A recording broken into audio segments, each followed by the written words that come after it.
Hey everybody, thank you for tuning in to the Inner Yats page.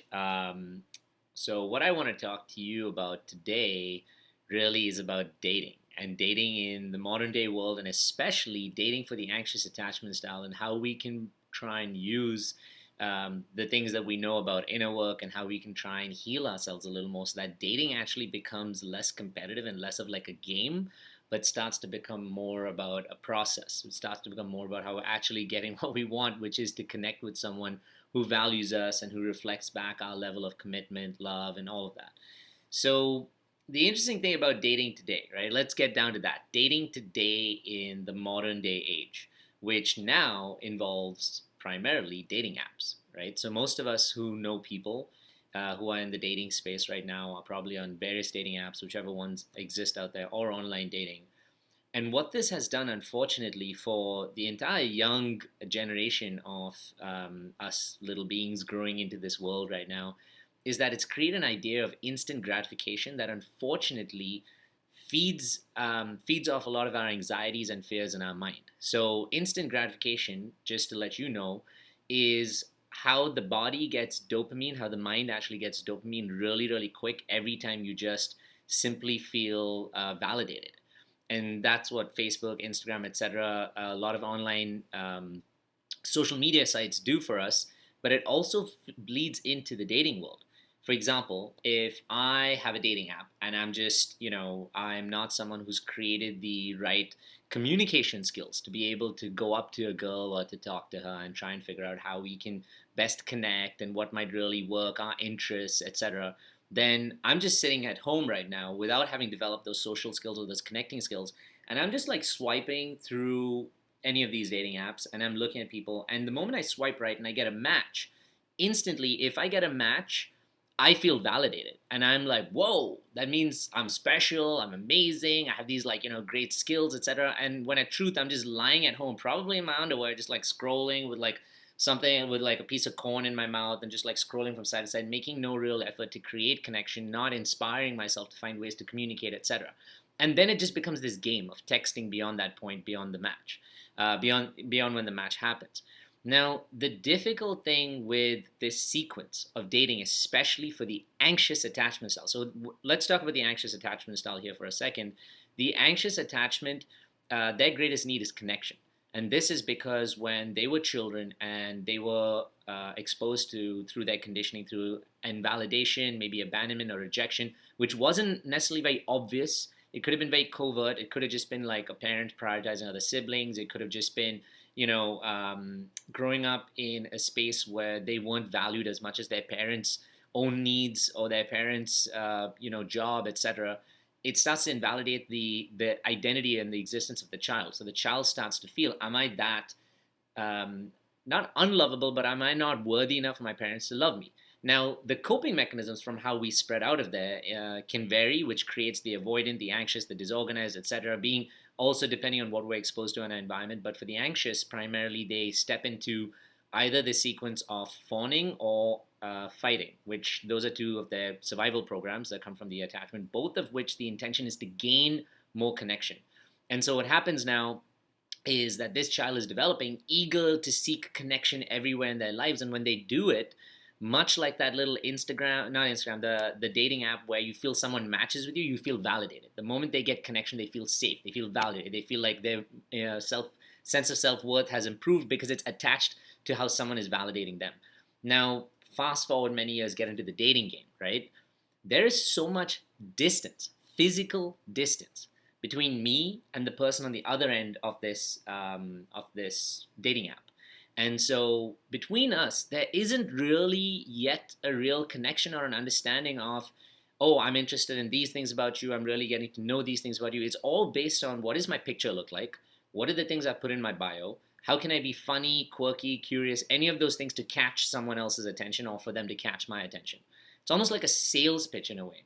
And so why it hits us is because if our attempts at trying to connect with someone don't work, remember I said it's kind of a bit like a sales pitch, then what happens is now we're twice as invalidated.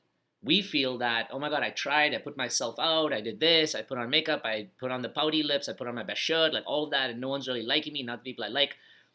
then that makes me feel less and less valued as an individual for myself. Then take it to the next level. What if I do connect with someone? And while I'm chatting with this person, I get to realize that this person probably has multiple people that they're investing in physically, emotionally, sexually. I start to feel invalidated again, because then I'm like, am I not interesting enough, fun, or like worth it enough in that space where they'd want to commit to me and want to grow and understand me? Or I find out they have multiple sexual partners, and they want to be, they want me to be a part of that life, which I just may not want, and makes me feel more unsafe. And the worst one is when suddenly, because of the avenues of, like, the technology that we have today, that they just stop communication. And it's not like I get to meet this person all the time, and so I know where they are, what they're like, sense their energy. They just suddenly stop texting me, and I have no context because I haven't met them. I don't know what's going on. That ghosting, that sudden break in communication, it starts to create even more insecurity within the anxious attachment specifically, and that's what I'm talking about today, the anxious attachment. And now we start to feel even more beaten down.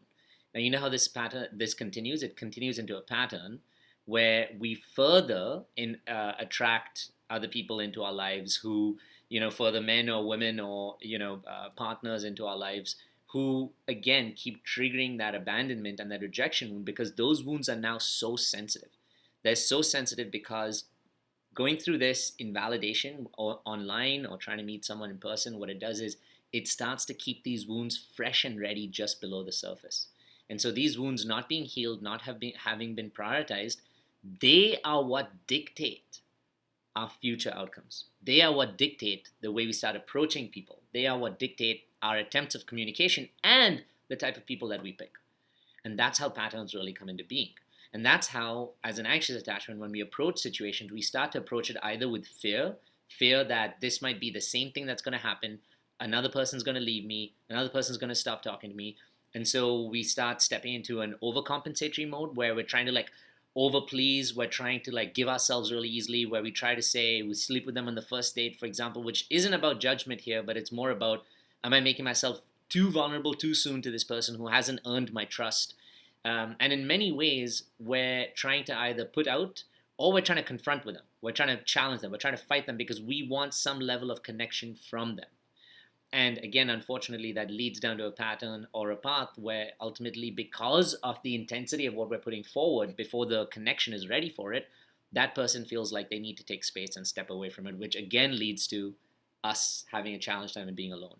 Now, add to all of this a pandemic where the biggest need for the community to survive is social isolation, then now this puts even more distance. And remember what I said at the start, the anxious attachment's biggest need is connection. But now I have so much physical distance, emotional distance, the distance through technology, all of that is creating such a sensitivity to my existence because I am someone who has an anxious attachment because of my wounds. So then what is the answer? How can we establish a better relationship and connection in the present dating world? And the answer is by creating more internal security within ourselves. It is by being able to understand ourselves, where we're coming from, the wounds that we're healing, that need healing, so that, like I said to you, the abandonment and rejection and invalidation wounds that live just under the surface, if we start taking care of them, they start to settle. And then they no longer motivate our actions. As I said to you just before, they're the ones that are motivating us to overcompensate, to step into fawning, to fighting, to any of our other survival programs. So if we start to take care of those and heal those, then that gives us a really big opportunity to show up very differently in trying to establish connection with people. A good example for, just to share with you, all of you, was my story. I went through a relationship that was really challenging, and I exhibited the anxious attachment at that point. I had a big wound with my own mother, so I know that really ate me up. And at the end of that relationship, which I felt so depleted and torn, I isolated myself. And then the pandemic happened. This was early of last year, and then the pandemic happened, which allowed me to step into that place of isolating even further. And whilst it was extremely difficult, because normally I would run to friends, I would run to people, I would run to my family for connection, instead I had just me. And so I put my head down and I said, I need to focus on these little demons that are living inside me and why they're coming up. And so I started to discover my wounds, I started discovering what was showing up, I started to discover where it is I really needed the healing. And as we work on that healing, for me, it took quite a few months, but as I worked on the healing, and as we work on the healing, we're now allowing ourselves to feel more validated by our own attention. We're starting to feel more validated by our own connection. We're starting to feel validated by our own effort to heal ourselves. The other thing about the anxious attachment that's really powerful is that we constantly will seek someone else to emotionally validate us. And that's why we put ourselves very often in a position where we can feel victimized, or in a position where we feel emotionally hurt or damaged, because we're expecting someone else to come heal us, save us, take care of us, because by doing that, we now think, oh yeah, you know what, I am worth their effort, time, and energy. But it doesn't happen. And so that self-sabotage and that victimization doesn't actually lead to us creating more connection. It just leads to the pattern continuing. So now when we show up for ourselves, it's not only that we're taking away the dependency that we have on them to show up for us, but it's also that we're validating that we are important. Because our expectation on them to show us that we're important hasn't really worked out. And so when we show up for ourselves, when we show up for our inner child, when we show up through reparenting, when we show up to like committing to a routine, to discipline, through self-love techniques of mirror work, through meditations, through journaling, through going for walks with ourselves, enjoying our company, celebrating our time, we're now creating not a new identity, but an evolved identity of ourselves. We're more healed.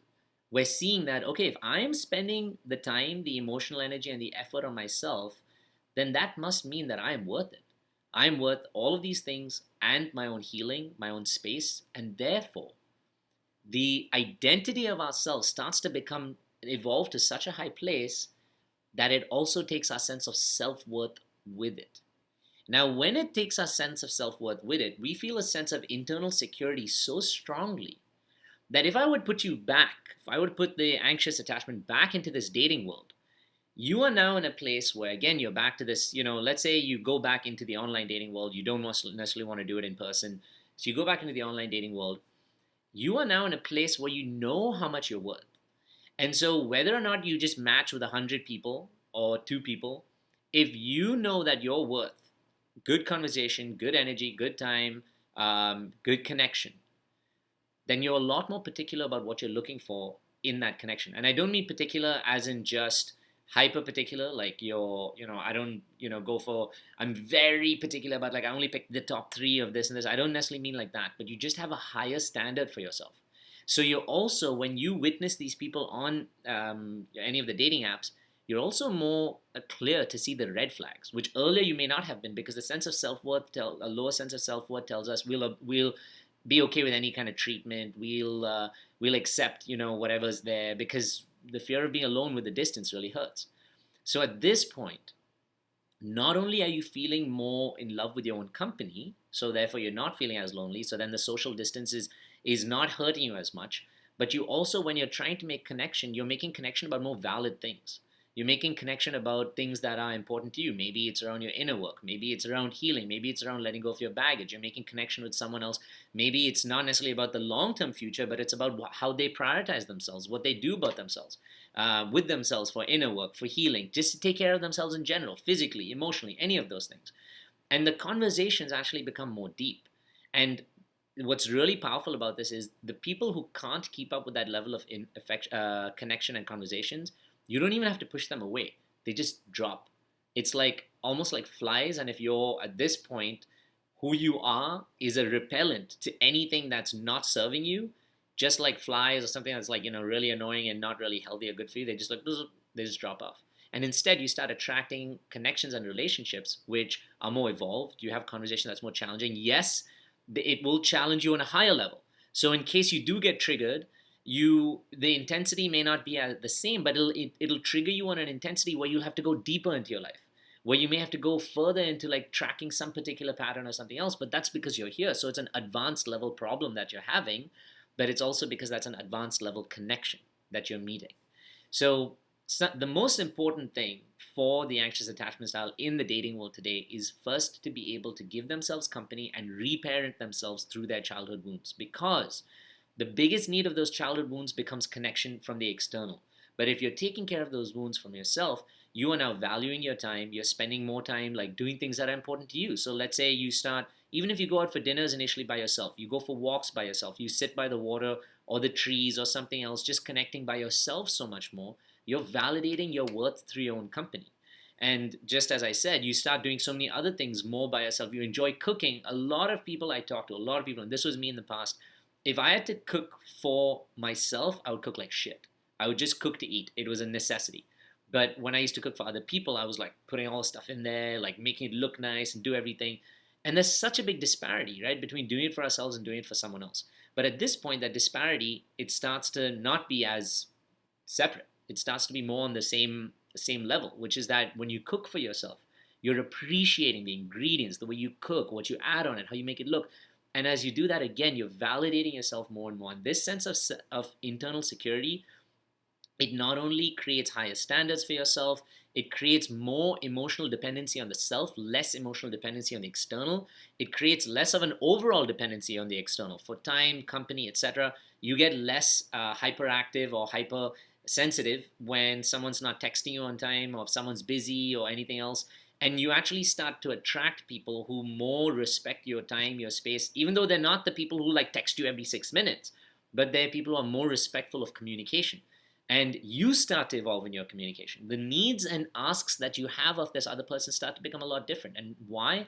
Because you've taken care of a lot of those baseline healing needs yourself. So you're not just giving your needs to someone else and say, hey, take care of me. You're actually taking care of it, of more of it yourself, so that you can now ask them for advanced level needs, that physical connection, like inspiration, like challenge, like travel. Those are things that if you move into an advanced level, you start to realize that they're more connected, like, by the two of you, because your base level needs, you're taking care of more of yourself. So now you can enjoy more of the things on an advanced level, much better. So these are some of the things that just show up when you create more internal security for yourself. And the most important way that it shows up is that the communication and the connection, both of those things start to become so much more genuine and so much more valid. Is it guaranteed for you to meet your dream husband, wife, or partner on the first go, or the second, or the third? Maybe not. Maybe, but maybe not. But you will, I promise you, if you stay committed to that element of working on your own self, on your internal security, focusing on building your own value, your peace of mind, the things you like to enjoy, the things you like to do, playing an instrument, getting into art, going for walks, picking up new projects, anything else, if you start to build those from inside, you start to see yourself as a whole different human being, someone way more valuable, someone way more important, and someone worth so much more, that if you knew this was worth this much, if you knew how much you were worth and that you were worth this much, it's not really practical or possible for you to go for something below. You're probably going to go for the same thing or above, which is magical. And so that's what I wanted to just offer you guys today.